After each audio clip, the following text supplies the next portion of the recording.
बिहार, ओडिशा, बंगाल, उत्तर प्रदेश और देश भर में गांव देहात में रहती मेरी 1 करोड़ गरीब माताओं को लखपति दीदी बनाने का काम मोदी जी के नेतृत्व में हमारे गिरिराज जी ने किया है। भाइयों और बहनों, मोदी जी ने 3 करोड़ आवास बनाया।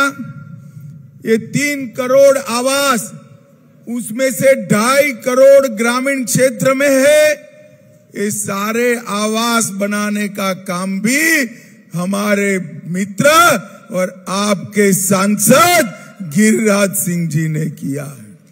और भाइयों बहनों, अरे भाई बंद करो ना, कौन है, जरा खड़े हो जाओ तो देख लूं मैं तुझे एक बार, फिर बार बार मत बजाना यार। भाई और बहनों, इस घोषणा पत्र में भी, इस संकल्प पत्र में भी मोदी जी ने तय किया है कि 1 करोड़ लखपति दीदी बनाया, तीसरी बार मोदी जी को प्रधानमंत्री बनाओ, हम 3 करोड़ और लखपति दीदी बनाने का काम करेंगे। हमने गरीबों के लिए 4 करोड़ आवास बनाए हैं।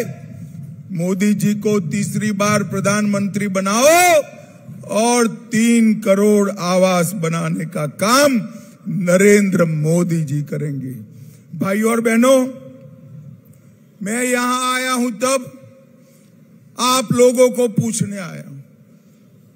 ऐसा होने वाला नहीं है, मगर कदाचित ये इंडी गठबंधन वो चुन कर आए तो उनका प्रधानमंत्री का प्रत्याशी कौन है?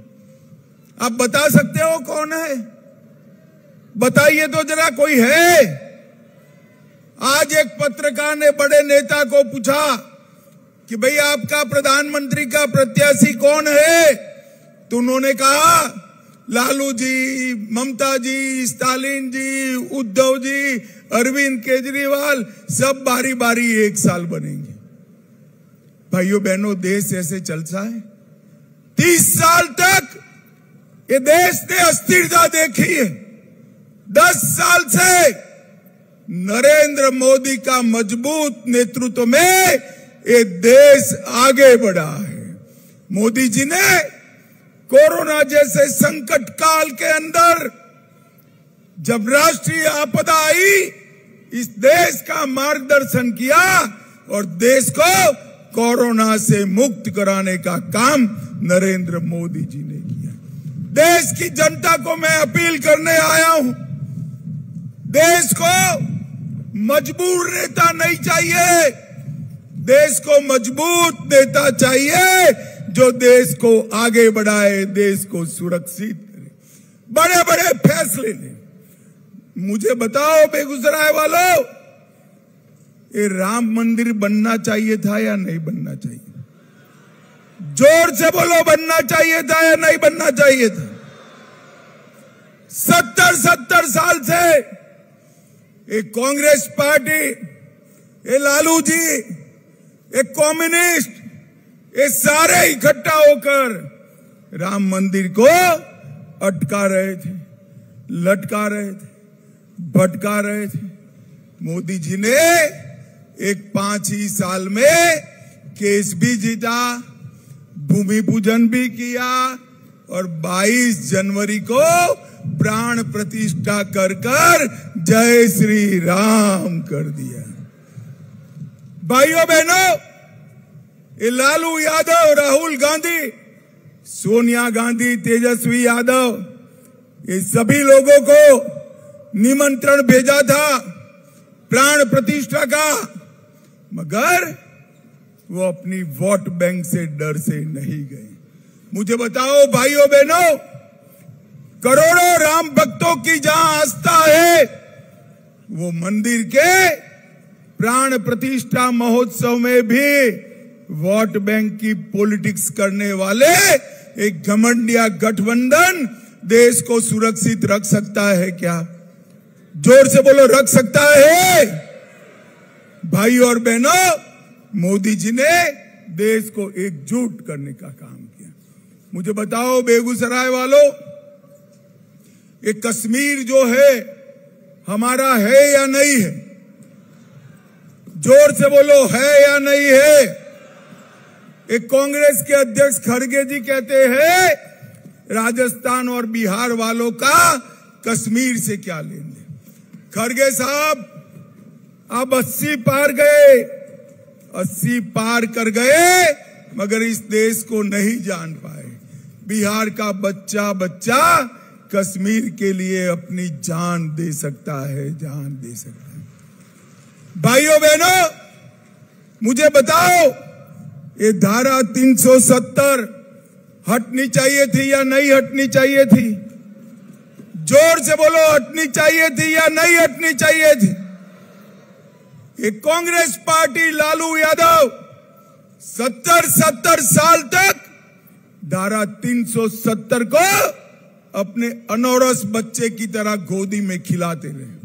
मोदी जी को आपने दूसरी बार प्रधानमंत्री बनाया। 5 अगस्त 2019 को उन्होंने धारा 370 को समाप्त कर दिया। भाइयों, समाप्त कर दिया। और जब मैं संसद में धारा 370 को समाप्त करने का बिल लेकर खड़ा हुआ, ये राहुल बाबा कहते हैं 370 को मत हटाओ। मैंने पूछा क्यों ना हटाए भाई? तो उन्होंने कहा कश्मीर में खून की नदियां बह जाएगी।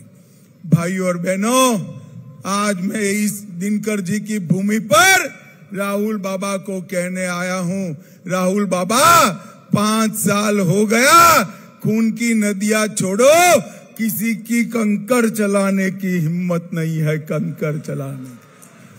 ये नरेंद्र मोदी सरकार है। मोदी जी ने इस देश से आतंकवाद को समाप्त किया है।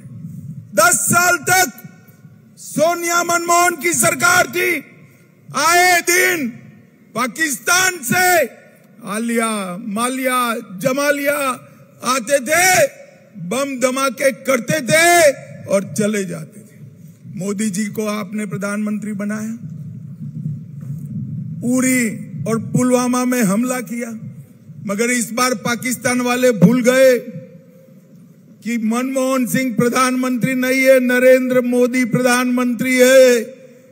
कांग्रेस की सरकार नहीं है, बीजेपी की है। 10 ही दिन में सर्जिकल स्ट्राइक और एयर स्ट्राइक कर पाकिस्तान के घर में घुसकर आतंकवादियों का सफाया करने का काम नरेंद्र मोदी जी ने किया। ये बिहार हमारा, ये कम्युनिस्टों की कृपा से नक्सलवाद से पीड़ित था। यही क्षेत्र में सैकड़ों युवा मारे गए। मोदी जी ने पूरे बिहार और झारखंड को नक्सलवाद से मुक्त करने का काम किया है। भाइयों बहनों, मोदी जी ने यहां से हड़ताल, हत्या, अपराध, आतंकवाद, इस सब का सफाया किया। ये कम्युनिस्टों ने ही रिफाइनरी फर्टिलाइजर प्लांट बंद कराया था। बैरोनी रिफाइनरी का विस्तारण भारतीय जनता पार्टी ने किया। मुंगेर रेल पुल भारतीय जनता पार्टी ने पूरा किया। 20,000 करोड़ रिफाइनरी के लिए खर्च करने का काम नरेंद्र मोदी जी ने किया।